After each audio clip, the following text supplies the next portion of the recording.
lucky are we to be in Music City with so many talented artists? And I swear the talent just keeps getting younger and younger. It's so true. But that's also why News 2 is partnering with the iconic Musicians Hall of Fame and Museum to showcase high school musicians through the Musician of the Month award. Now, this month's winner experienced the loss of a loved one. Oh, it's tragic, and is creating music that's touching hearts. Sylvia Castaneda introduces us to 17-year-old Jack Hartman.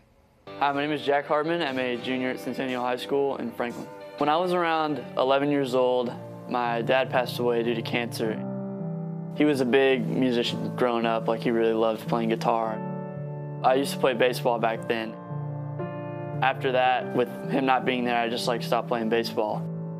I didn't really have anything going on. I didn't really have any hobbies, so I borrowed a guitar from my uncle, and it was just an acoustic Yamaha, and I ended up playing that and started taking lessons, and it was my way of feeling closer to him. Jack's love for music also grew, in part because of his father's favorite artist. So Peter Frampton was my dad's favorite guitarist. That was his idol. He just loved the way Peter Frampton played guitar. So a year after Jack's father passed, a family friend took the 12-year-old to a Frampton concert, as Jack's father wanted his son to experience Frampton on stage. Jack even met the Grammy winner. It was really cool. I just started crying. I was because I don't know, it just all kind of rushed over me that this was would have been a crazy big deal for my dad to meet him. That meeting touched Frampton, and he arranged a surprise tour of his studio for Jack. This is the guitar that Peter Frampton surprised me with. He signed it and everything. It was showed me some music, and I was freaking out, and I think it just ignited something in me that I was I just want to play guitar, and that's all I want to do. Not only has Jack been playing guitar for the last 5 years, but he's now picked up piano and drums.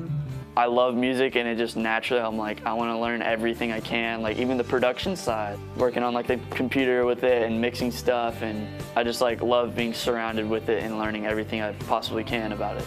Jack even started writing songs last year. I couldn't explain myself to anyone, except I feel I can only explain myself through music.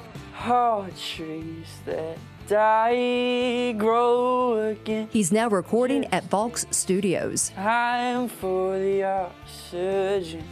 Mentored by studio owner, American Idol alum, and indie folk singer-songwriter Hunter Metz. I think a lot of young people have a ton to say, and I think they have a way of coming across that's not jaded, or there is no outside sources. It's just pure emotion. I think that's kind of what you get with Jack, is this beautiful spill of emotion in his life.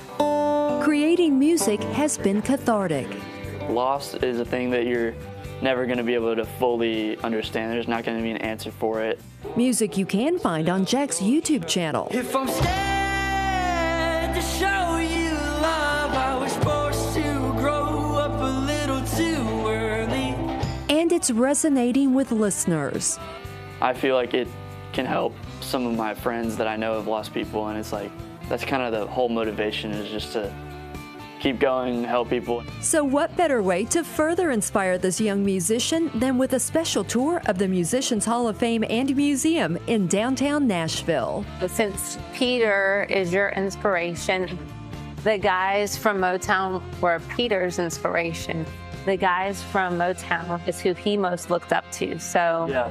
This is Uriel Jones' drum kit. Then when Peter got to induct him, he was just these are the people that I would have my ear up to the radio listening to, And so he actually got to perform with them, help induct them, and then they ended up recording together. Also on display, memorabilia of other artists Jack's father admired, like the Eagles, including instruments that were played in concerts his dad attended. Kind of a crazy coincidence to me to see all the dots connect. From the studio where Elvis recorded, to the technology that recorded music's biggest hits, to even exhibits showcasing the world's greatest artists who started their career in Nashville.